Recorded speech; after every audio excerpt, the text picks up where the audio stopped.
नमस्कार दोस्तों, एजुकेशन के पिटारे में आपका अगेन स्वागत है। आज आपके लिए क्लास 11th का चैप्टर नंबर 4 करवाया जाएगा। यहाँ पे चैप्टर 3 तक आपका ऑलमोस्ट कंप्लीट हो चुका था, अब आपका चैप्टर नंबर 4 है।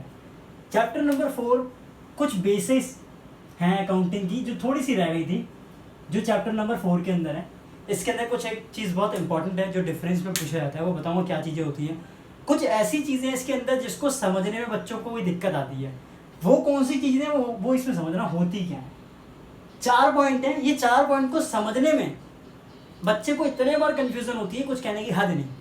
तो हमको बिल्कुल बारीकी से समझना है एक एक पॉइंट को कि भैया ये होता क्या है, क्या दिक्कतें आ रही हैं यहाँ पे, तो वो समझना बहुत ज़रूरी है। जैसे सबसे पहला पॉइंट आप देख ही रहे हैं, सबसे फर्स्ट नंबर पे पॉइंट आता है आउटस्टैंडिंग एक्सपेंसेस। इसमें बच्चों को ना बार बार कंफ्यूजन होती है कि होता क्या है। देखो, आउटस्टैंडिंग एक्सपेंसेस का मतलब क्या होता है कि ऐसा खर्चा जो पे करना बाकी है, ऐसा खर्चा जो पे करना बाकी है उसे बोलते हैं आउटस्टैंडिंग एक्सपेंसेस। जैसे मैंने रेंट पे रूम लिया तो मैंने 6 महीने का किराया तो दे दिया, लेकिन अभी जो मैं 2 महीने रहा उस 2 महीने का किराया मैंने अभी दिया नहीं है। इसका मतलब क्या है, ये देना बाकी है। देना बाकी का मतलब क्या, हमारी लाइबिलिटी, यानी जहाँ भी कोई खर्चा आउटस्टैंडिंग हो जाए तो वो हमारी लाइबिलिटी बन जाती है। क्यों? क्योंकि आपको वो देना है इन फ्यूचर, इसलिए उसे क्या बोलते हैं, आउटस्टैंडिंग एक्सपेंसेस, हमारी liability. They are those expense, ऐसे खर्चे विच हैव बीन इनकर्ड, जो कि चार्ज होंगे अकाउंटिंग पीरियड पर, लेकिन अभी तक क्या वो चार्ज नहीं हुए, पे नहीं किया, अभी तक पे करना बाकी है, तो उसको हम क्या बोलते हैं, हमारी ये क्या लाइबिलिटी है। ठीक है, बात खत्म। जैसे रेंट आउटस्टैंडिंग है, ठीक है, हमने रूम लिया भैया रेंट पे, किराए पे नहीं किया, रेंट ही पे नहीं किया, अभी आउटस्टैंडिंग है, देना बाकी है, देना बाकी तो लाइबिलिटी बन जाएगी ना अपनी। तो कहने का मतलब वो क्या होता है, आउटस्टैंडिंग एक्सपेंस का मतलब क्या, कि जो ऐसा खर्चा जो पे करना था लेकिन अभी तक पे नहीं किया, पे करना बाकी है, उसे क्या बोलते हैं, आउटस्टैंडिंग एक्सपेंसेस, और वो हमारी लाइबिलिटी बन जाती है। दूसरा, इसी का जस्ट अपोजिट, पहले ये वाला समझो फिर इसके ऊपर आना। देखो, प्रीपेड एक्सपेंस क्या होता है। प्रीपेड एक्सपेंस का मतलब क्या होता है, ऐसा कोई खर्चा आपने जो एडवांस में ही पे कर दिया, ठीक है, अब आपको क्या मिलेगी, उसकी सर्विस। आपको कुछ करने की जरूरत नहीं है, आपको कुछ ना पे करना ना कुछ करना, आप तो सर्विस उठाओगे अच्छे से। जैसे मान लो मैंने कोई ज़मीन ली, मान लो मैंने एक लैंड परचेज करी, ठीक है, लैंड परचेज करी, खुद की नहीं है, मैं लैंड में आया, लैंड मैंने खरीदी, ठीक है, रेंट किया है, रेंट में लिया है। अब रेंट मैंने पूरे 1 साल का दे दिया, पहले ही 1 ईयर का एडवांस में पे कर दिया, एडवांस में। अब मैं कोई चीज़ अगर एडवांस में पे कर दूं तो 1 साल तक वो ज़मीन तो मेरी हो जाएगी ना, मुझे उसमें कोई खर्चा थोड़ी करना, मुझे उसका ना रेंट देना ना कुछ देना। क्यों? क्योंकि मैंने रेंट एडवांस में ही पे कर दिया। जब भी कोई खर्चा एडवांस में ही आप पे कर दो तो वो हमारी एसेट्स बन जाती है। क्यों बन जाती है, उसके पीछे रीज़न है, क्योंकि अब आपको सर्विस मिलेगी। अब आपने कोई सर्विस करनी नहीं है, आपने कोई चीज़ पे नहीं करनी, आपको कुछ सर्विस मिलेगी। अब आप बैठे हुए अपने आराम से लैंड के मजे लो, ज़मीन जो है वहाँ पे जो मर्जी करो पूरे 1 साल तक, ठीक है, तो वो छूट मिल जाती है पूरी। छूट क्या मिल गई, वैसी छूट नहीं, डिस्काउंट नहीं मिल रहा। कहने का मतलब है खर्चा किया, ठीक है, खर्चा एडवांस में ही कर दिया, यानी कि जो खर्चा मेरे को 1 साल बाद पे करना था, महीना करके पे करना था, मैंने महीने में नहीं ना पे करके 1 साल में पूरी की पूरी पेमेंट कर दी, ताकि मैं क्या करूँगा, इससे 1 साल तक मेरी छुट्टी खत्म। मेरी छुट्टी भैया, मेरे को कुछ पे नहीं करना 1 साल तक, 1 साल तक आराम से बैठूंगा, पूरी की पूरी ज़मीन जो मर्जी करूँ, तो वो क्या बन जाती है, हमारी एसेट्स बन जाती है। जैसे पढ़ोगे ना इसके बारे में खुद समझ जाओगे। देखो, दे आर दोज एक्सपेंस, ऐसे खर्चे which have been paid in advance, यानी कि हम एडवांस में जब पे कर देते हैं। जैसे आपको एग्जांपल देता हूँ, आप देखते होगे, आपने फ़ोन चलाया होगा, अब फ़ोन में हर किसी फ़ोन में आप एक एडवांस में एक रिचार्ज करवाते होगे, 3 महीने का, 2 महीने का, 1 महीने का, होता ही 28 दिन, 84 डेज, 56 डेज, ये नेट का रिचार्ज करवाते हो ना, इसमें कॉलिंग भी होती है। आपने एडवांस में पेमेंट कर दी और उसके बाद आप लोग तो उठा रहे हो पूरा 3 महीने तक का, 2 महीने तक का, तो ये आपकी खुद की एसेट्स बन जाती है, ठीक है, क्योंकि 2 महीने तक आपको कुछ पे नहीं करना, आप आराम से नेट चलाओगे, तो ये क्या हो गया, आपने एडवांस में पे कर दी, तो हमारी एसेट्स बन जाती है। तो इसे हम क्या बोलते हैं, एक तरीके से हमारी एसेट्स होती है। यहाँ तक समझे? ये सारे पॉइंट ध्यान से समझना, क्योंकि इन पॉइंटों में दिक्कत बहुत बार आती है। अगला आ जाओ जी। अगला आता सबसे पहले इनकम रिसीव्ड इन एडवांस। अगर कोई भी इनकम आप एडवांस में ही रिसीव कर लो, जैसे कहने का मतलब ये है कि मैं किसी ऑफिस में गया ज्वाइन होने के लिए, ठीक है, कोई बिजनेस है मान लो, मैंने उस बिजनेस वाले से बोला भाई ठीक है मैं काम करने तो आ रहा हूँ, मैं काम भी तेरा कर रहा हूँ, मुझे 1 महीने की ना सैलरी एडवांस में दे दे, मुझे 1 महीने की सैलरी एडवांस में दे दे, मैं काम करने आ रहा हूँ, कोई दिक्कत नहीं। उसने कहा ठीक है भाई 1 महीने की सैलरी एडवांस में ले ले। अब मैंने कमीशन क्या करी, मैंने सैलरी क्या कर ली, रिसीव कर ली एडवांस में ही।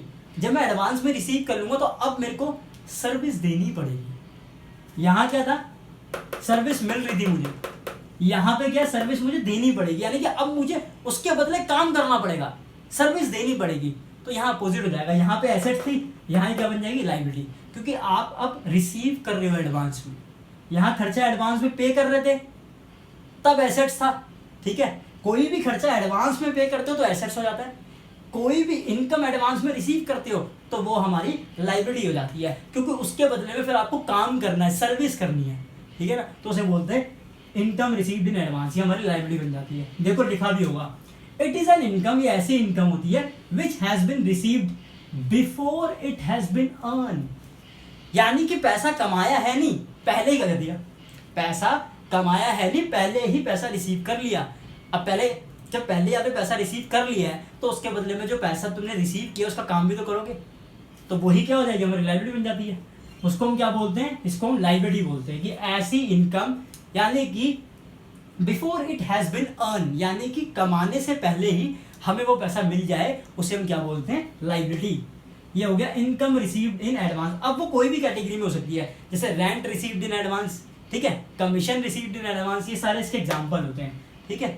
अब अगर आ जाओ जी एक्रीड इनकम, एक्रीड इनकम क्या होती है, एक्रीड का मतलब होता है कोई ऐसी इनकम जो मिलनी बाकी है, कोई ऐसी इनकम जो मिलनी बाकी है। एग्जाम्पल, जैसे मान लो मैंने कोई ऑफिस में ज्वाइन किया, मैंने 2 महीने 3 महीने 6 महीने काम किया, मुझे 3 महीने की तो सैलरी आ गई, लेकिन मेरी 3 महीने की सैलरी में अटकी हुई है। इसका मतलब क्या है कि ये ऐसी इनकम है जो मैं काम तो कर चुका हूँ लेकिन मुझे उसका पैसा रिसीव नहीं हुआ, यानी कि पैसा मिलना बाकी है। जहाँ पैसा मिलना बाकी होता है ना, वो अपनी एसेट बन जाती है। देख लो accrued income, it is an income which has been earn, जो कि अर्न तो हो चुकी, कोई दिक्कत नहीं है, लेकिन उसका पैसा नहीं मिला अभी तक, due for payment and therefore has not been received, अभी तक रिसीव ही नहीं हुआ, तो ये हमारी क्या बन जाती है, एसेट्स बन जाती है। तो ये फर्क है चारों में।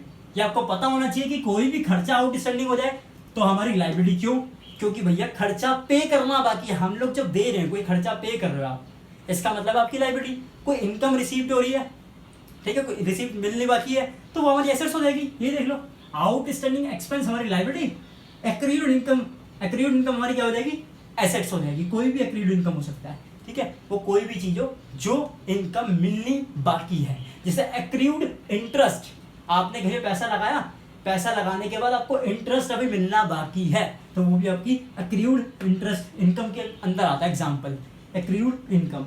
अब एक चीज ये इनकम रिसीव्ड इन एडवांस, अगर कोई एडवांस में रिसीव हो रही है इनकम, इसका मतलब है हमारी लायबिलिटी है। क्यों, क्योंकि हमने उसका काम ही नहीं किया, हमने उस चीज का काम ही नहीं किया लेकिन पैसा रिसीव कर लिया। अब इसका मतलब हमको पूरा का पूरा जितना भी हमने पैसा रिसीव किया, जितने टाइम के लिए भी, चाहे 1 महीने का किया हो, 2 महीने का पैसा रिसीव कर रहा हूँ मैं एडवांस में, तो वो 2 महीने मैंने काम करना पड़ेगा, यानी कि सर्विस करनी पड़ेगी। तो उसे क्या बोलते हैं, इनकम रिसीव्ड इन एडवांस, यानी कि लायबिलिटी। जैसे आप लोग देखते नहीं हो, आपने देखा होगा, जैसे रूम भी लेते हो रेंट में, तो लैंडलॉर्ड क्या करता है, एडवांस में रिसीव कर लेता है रेंट, है ना। या मैं ही हूँ, मान लो मैं टीचर हूँ मान लो किसी चीज़ का, तो जैसे कोई ट्यूटर होता है, बच्चों को पढ़ाते हैं, तो वो क्या करते हैं, एडवांस में फीस ले लेते हैं। एडवांस में जब फीस लेते हैं उसके बाद क्या होता है, वो जितनी भी एडवांस में फीस लेते हैं उतने टाइम की पूरा पढ़ाना पड़ता है बच्चों को। इसका मतलब क्या हो गया, लायबिलिटी। कोई भी रूम में रेंट ले रहे हो, रेंट पे रूम लिया आपने, रूम लिया रेंट में, ठीक है, 1 महीने का पैसा लैंडलॉर्ड ने एडवांस में रिसीव कर दिया जी।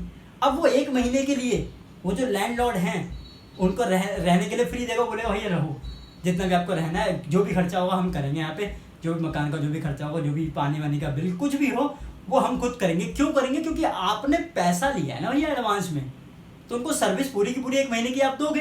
तो जहाँ भी सर्विस देते हैं तो वो हमारी लायबिलिटी, ठीक है, जहाँ हम सर्विस देते हैं, जहाँ हमें खुद सर्विस मिल रही है, वो अपनी एसेट्स बन जाती है। एडवांस में ही खर्चा पे कर दिया। अब मान लो मैं ही हूँ, मैंने किराए पर रूम लिया हुआ है, मैंने किराया 2 महीने का या 6 महीने का एडवांस में पे कर दिया। अब मेरे को क्या है, मेरे को कुछ सर्विस देने की जरूरत थोड़ी है, मेरे को तो सर्विस मिलेगी उल्टा 6 महीने की, आराम से रहूँगा अपने आराम से। तो क्या हो गया, प्रीपेड एक्सपेंस हमारी एसेट्स हो जाती है। जहां तक मुझे लगता है 4 पॉइंट आपको समझ में आ गए होंगे। ठीक, कोई दिक्कत हो तो पूछ लीजिएगा। अगला पॉइंट बहुत इंपॉर्टेंट है, जिसके बेस पे ये पूरा चैप्टर बना हुआ है, कैश बेसिस और एक्रूअल बेसिस ऑफ अकाउंटिंग। देखो कैश बेसिस ऑफ अकाउंटिंग क्या होती है?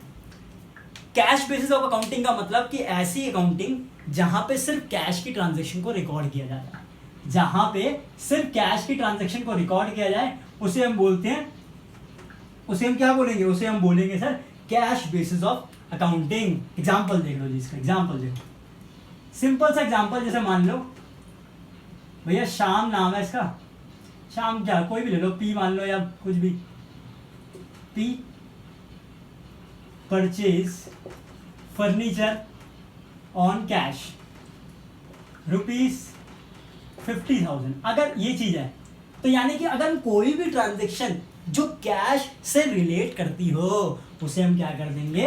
कैश बेसिस ऑफ अकाउंटिंग कहेंगे। यानी कि जो भी कैश की ट्रांजैक्शन होती है वो कैश में जाती है।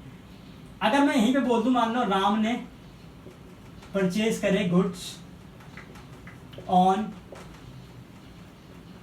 क्रेडिट रुपीस, ये हो गया भैया 5,000। अब ये तो उधार में हुई ना, यानी कि इसको तो नहीं लेंगे। यानी कि जो भी कैश की ट्रांजैक्शन होती है उसको किसमें लिया जाता है? कैश बेसिस ऑफ अकाउंटिंग में। जस्ट इसका opposite accrual basis of accounting क्या होती है? एक्रूवल बेसिस ऑफ अकाउंटिंग का मतलब जहां कैश ट्रांजैक्शन हो या नॉन कैश ट्रांजैक्शन हो, दोनों को लिया जाए, उसे हम क्या बोलेंगे? Accrual basis of accounting. खत्म। जैसे डेफिनेशन पढ़ोगे खुद ही समझ में आ जाएगा। सबसे पहले डेफिनेशन आप पढ़ो कैश बेसिस ऑफ अकाउंटिंग की। इट इज अ सिस्टम, एक अकाउंटिंग का ऐसा सिस्टम है जिसमें क्या करना होता है भाई, ट्रांजैक्शन को रिकॉर्ड किया जाता है इन दी बुक्स ऑफ अकाउंट्स में व्हेन कैश इज रिसीव्ड और पेड। यानी कि सिर्फ कैश की ट्रांजैक्शन को रिसीव वो करा जाता है, रिकॉर्ड किया जाता है, चाहे आप कैश रिसीव कर रहे हो या कैश पे कर रहे हो। ठीक है। दूसरा अक्रूवल बेसिस ऑफ अकाउंटिंग, यानी अक्रूवल बेसिस कौन सी होती है? ये सिस्टम कौन सा होता है भैया? इसमें दोनों को रिकॉर्ड किया जाता है। Which transaction are recorded in the books of accounts when cash is received और नॉट। यानी कि कैश रिसीव्ड हो रहा है या नहीं हो रहा, हमें उससे मतलब नहीं है, सबको आप रिकॉर्ड करो। यानी कि कैश ट्रांजैक्शन को भी रिकॉर्ड करते हैं और नॉन कैश ट्रांजैक्शन को भी रिकॉर्ड करते हैं, यानी कि बोथ ट्रांजैक्शन रिकॉर्डेड, उसे बोलते हैं एक्रूवल बेसिस ऑफ अकाउंटिंग। इसमें आप डिफरेंस पढ़ सकते हो, पूरे के पूरे डिफरेंस आसानी से हो जाएंगे आपके। यानी कि ये जो दोनों एग्जाम्पल इसके अंदर एप्लीकेबल होंगे, दोनों के दोनों एग्जाम्पल। कहने का मतलब ये हुआ कि अगर मैं बोल दूं कि भाई कोई बंदा कैश में कोई चीज खरीद रहा है, कोई बंदा खरीद रहा है उधार में, यानी कि दोनों ट्रांजैक्शन को इसमें रिकॉर्ड किया जाता है। लेकिन यहाँ पे सिर्फ सिंगल ट्रांजैक्शन होती है, वो होती है कैश की, यानी कि सिर्फ कैश की ट्रांजैक्शन को रिकॉर्ड किया जाता है, नॉन कैश को नहीं किया जाता। ठीक है। जैसे मैं बोलूँ आउटस्टैंडिंग एक्सपेंस को यहाँ रिकॉर्ड करेंगे नहीं, क्योंकि वो कौन सा खर्चा है? आउटस्टैंडिंग है, पे करना बाकी है। हमें तो सिर्फ कैश से मतलब है, तो यहाँ पे तो रिकॉर्ड नहीं हो सकते। लेकिन ये वाली चीज यहाँ रिकॉर्ड कर सकते हो आप। इनकम रिसीव्ड एंड एडवांस यहाँ भी नहीं होगी, यहाँ भी नहीं होगी, यहाँ भी, ये चारों चीजें यहाँ तो नहीं होगी, लेकिन इस चारों चीजों को आप एक्रूवल बेसिस ऑफ अकाउंटिंग में दिखा सकते हो। क्यों? क्योंकि यहाँ पे उधार की ट्रांजैक्शन भी दिखाते हैं, यानी कि दोनों ट्रांजैक्शन दिखा सकते हो इसके अंदर। ठीक है, कोई दिक्कत तो नहीं है। यहाँ तक अगर कोई भी डाउट हो तो पूछ सकते हैं, कमेंट करके पूछ लीजिएगा। ये हमारा चैनल है एजुकेशन का पिटारा। यहाँ पे आप इस चैनल को शेयर कीजिए, सब्सक्राइब कीजिए, ताकि हर किसी बच्चे को ये वीडियो मिल सके। और उसका 4th चैप्टर का ऑलमोस्ट थ्योरी का पार्ट पूरा कंप्लीट ही हो गया ऑलमोस्ट थ्योरी का। इसमें कुछ इससे अलावा कुछ है नहीं, डिफरेंस है वो आप देख सकते हो, करवा भी दिया काफ़ी कुछ, देखोगे तो खुद ही कर लोगे इस चीज़ को।